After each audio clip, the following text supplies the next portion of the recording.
President Trump one step closer to facing official impeachment in the House of Representatives. Tonight on Capitol Hill, for the first time, the House Judiciary Committee debates articles of impeachment ahead of a looming full vote on the House floor. Live coverage and analysis heading your way here on impeachment hearings. Hey there, everybody, JB Buno here with you live tonight. You can call it a waste of time. Some people out there calling it a sham. Some seeing it as long overdue or a constitutional imperative. No matter what you call it, all signs are pointing to President Donald Trump becoming the third president to be formally impeached by the House of Representatives if things continue to go the way they are. Tonight's hearing officially getting underway in less than 14 minutes from now. Let's get to our full team here. Helping lead our coverage tonight is DC Bureau correspondent Jessi Tenor in the top left-hand portion of your screen. And joining us in the top right-hand portion of your screen, we're starting with my WFLA colleague and News Channel 8 anchor, Keith Cake. Good evening to you, Keith. JB, good to be with you this evening. Obviously a historic night. I think the world is kind of watching and waiting to see what happens here, even though I think it is a foregone conclusion on where we're going with this. I mean, this is an impeachment hearing. There's going to be a lot of debate tonight, a lot of discussion. We're going to hear some of the same things we've heard before, reiterated. We're going to talk about these two articles of impeachment, the abuse of power, the obstruction of Congress. I want to get right to Jessi Tenor, our Washington, D.C. Bureau correspondent up there. You've been covering this very closely. What do you expect to see there tonight, Jessi? So tonight I expect to see a lot of kind of the dramatic theater that we saw in the other Judiciary Committee hearing, where Republicans are really just trying to delay the process. Going into this procedure called a markup, Democrats have already been the ones to file these two articles of impeachment, so they're not going to try to change anything. That's pretty much set in stone on their side. Where we're going to see proposed amendments is from Republicans. Again, it's kind of a delayed tactic to try to get in what they think is possible. But something that we will hear from Democrats tonight, I heard this from several Democrats on the Hill today, is that we haven't seen even a lot of the ones who we thought would be a predictable yes vote in the House on these articles of impeachment come out and say, I will be a definite yes. A lot of them are saying, you may hear this from me more tonight. I may go into this a little bit more tonight. Whereas even some Democrats in districts that the president won back in 2016, they're still trying to decide what to do. They have quite a decision ahead of them since they're hearing from both sides of their constituency. Right. History shows that when you do this sort of thing, there are consequences, whether you vote for or whether you vote against. I think the Democrats are kind of in a spot here, but this is obviously, Jessi, I think, split right along party lines. I mean, you have a very democratically controlled House that's going to have the votes to pull this off, and it only takes a majority vote. I guess that will come tomorrow if we get through this debate process without amendments and delays. But then a full House vote, I guess, next week. So it's a multi-stage process. It's not easy to impeach a president. I mean, all of this eventually goes to the Senate. But last night, the president himself continues to kind of lay on this idea that this is a hoax, a sham, and making it sound like it's not as serious as it is. Here's some of what the president said in Hershey last night at a rally. Now that the Russia witch hunt is dead, a big, fat, disgusting fraud, the congressional Democrats are pushing the impeachment witch hunt having to do with Ukraine. But that's already failing. You saw their so-called articles of impeachment today? People are saying they're not even a crime. What happened? All of these horrible things, remember? Bribery and this and that. Where are they? They send these two things, they're not even a crime. This is the lightest, weakest impeachment. The lightest and weakest impeachment, but he's referring to Ukraine there. Let's be specific. He's talking about the number one article of impeachment charge here, the abuse of power. This is basically charging the president with dangling this White House meeting and military aid money to Ukraine in exchange for its leaders in Ukraine to publicly announce that investigations would be in effect that would maybe benefit his re-election. That's the president. That's the quid pro quo. And then you had that second article there, which is the obstruction of Congress, and that's for blocking testimony from some of the key administration officials in what Democrats describe as unprecedented, categorical, categorical and indiscriminate defiance. So these are two of the articles, and it really just narrowed down to two, Jessi. It came down to two. Some said there may have been an opportunity to go bigger on this, but I think these are the two that the House Democrats felt would be the key points that could move the situation forward, and an ultimatum in an impeachment that could maybe get to the Senate. So your thoughts on these two articles, Jessi? Yeah, exactly. So when House Democrats, when it came down to it, they thought that these two would be the most compelling. They were also mulling over, no pun intended, obstruction of justice with the Mueller report that came out. But they've just been kind of inferring with these other two about Russia and about the Mueller report. I don't think that they thought that they had as strong of a case with that one.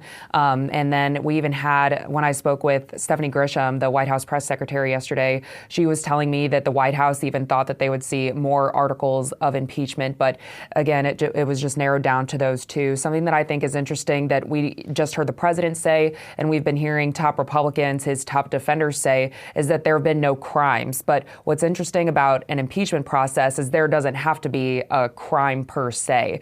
You'll hear a lot of legal jargon, of course, during a lot of this. It's easy to gloss over that if you're not familiar with a lot of these terms. I've learned a lot of new words for sure during this process.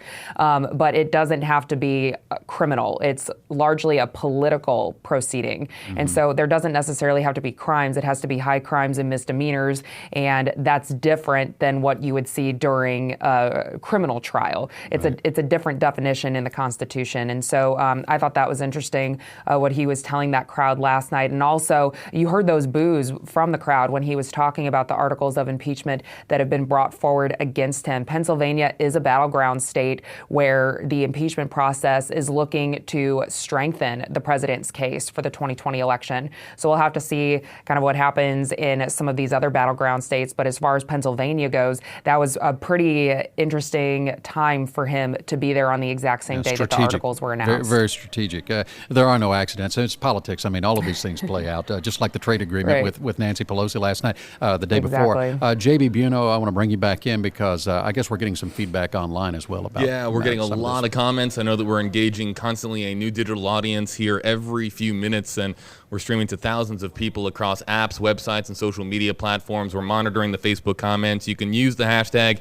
#HeyKeith, hashtag #HeyJessi, or hashtag #HeyJB to interact with us in the Facebook Live comment section.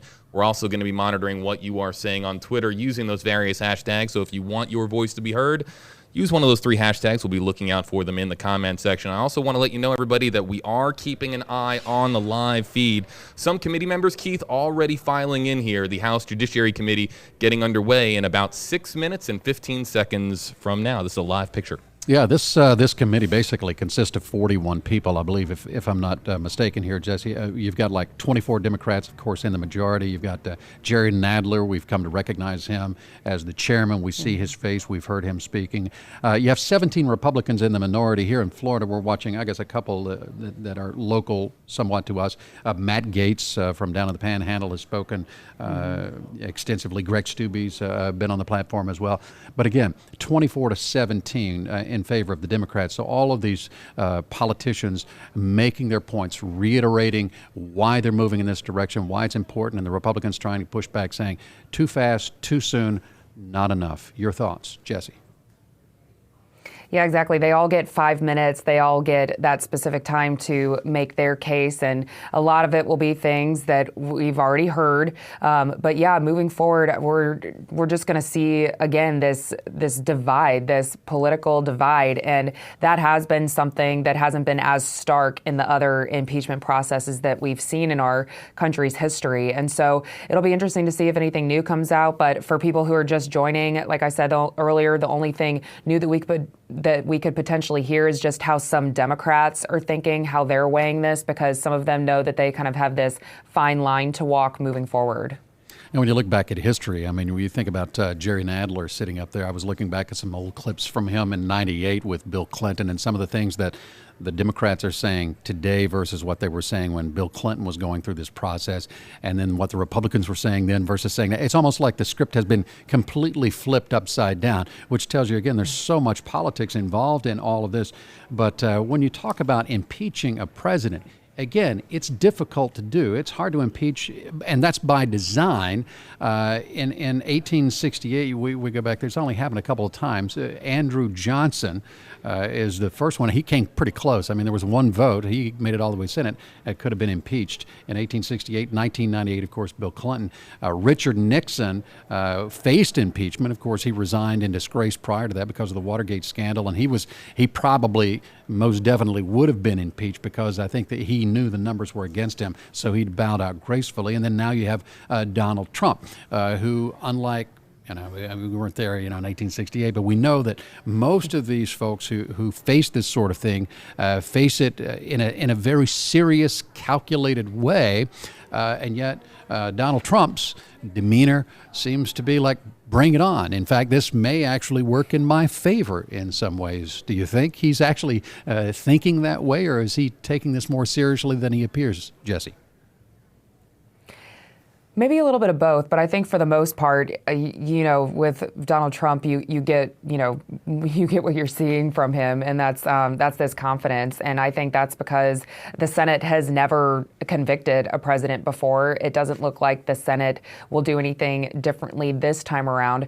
The question remains how he'll respond after that. I don't think we would see anything like we've seen with past presidents who have gone through this process of them saying, I'm going to bow out. I think that he's going to use this as fuel for his 2020 campaign, and we'll see potentially how that works out for him. But like I was saying, in these battleground states like Pennsylvania, where he was last night, it's already showing that it's working in his favor. Yeah, we can see the members still filing in there, going into their seats. JB, you have something else online you want to bring up? Yeah, I do. And we have a lot of comments here. Lorianne Fox in the comment section saying this is absolutely ridiculous. This needs to stop. Since day one, they've been after him, and it won't happen this time either.